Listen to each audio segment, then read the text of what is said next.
ઝઘડિયાના રાજવાડી 4 રસ્તા નજીક રોડ પર પાકિસ્તાનના ઝંડા પાસે વિરોધ પ્રદર્શન કરાયું। ભરૂચ જિલ્લાના ઝઘડિયા તાલુકાના રાજવાડી 4 રસ્તા નજીક સ્ટેટ હાઈવે પર પાકિસ્તાનના ઝંડાને પાથરી તેના પર વાહનો પસાર કરી પાકિસ્તાનનો વિરોધ કરવામાં આવ્યો હતો। થોડા દિવસો અગાઉ કાશ્મીરના પહેલગામની બેસરન ઘાટીમાં થયેલ આતંકવાદી હુમલા બાદ દેશભરમાં પાકિસ્તાનનો વિરોધ કરવામાં આવી રહ્યો છે। જે અનુસંધાને આજરોજ રાજવાડી 4 રસ્તા નજીક જાહેર માર્ગ પર પાકિસ્તાનના ઝંડાને ચોંટાડી તેના પરથી વાહનો પસાર કરી વિરોધ નોંધાવવામાં આવ્યો હતો અને પાકિસ્તાન વિરુદ્ધ સૂત્રોચ્ચાર કર્યા હતા। આ વિરોધ પ્રદર્શનમાં મોટી સંખ્યામાં રાજવાડી ગામના ઉત્સાહી યુવાનો જોડાયા હતા। જય શ્રી રામ, ભારત માતા કી જય। રાજવાડી ગ્રામ વિસ્તારના નાગરિકો દ્વારા હમણાં પાકિસ્તાનના ઝંડાનું રોડ પર પાથરી અને વિરોધ પ્રદર્શન કર્યું છે।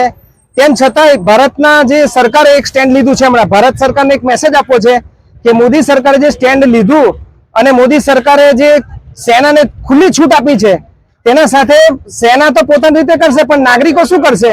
તો નાગરિકો શું કરશે કે આજે ભારત દેશમાં પણ રહેલા ગદ્દારો છુપાયેલા જ છે, જે બાંગ્લાદેશી છે, મ્યાનમારના છે, પાકિસ્તાની પણ હશે અને અહીંના રહેલા લોકલ લોકો પણ ઘણા એવા હશે કે જેને પાકિસ્તાન પ્રેમ વધારે છે।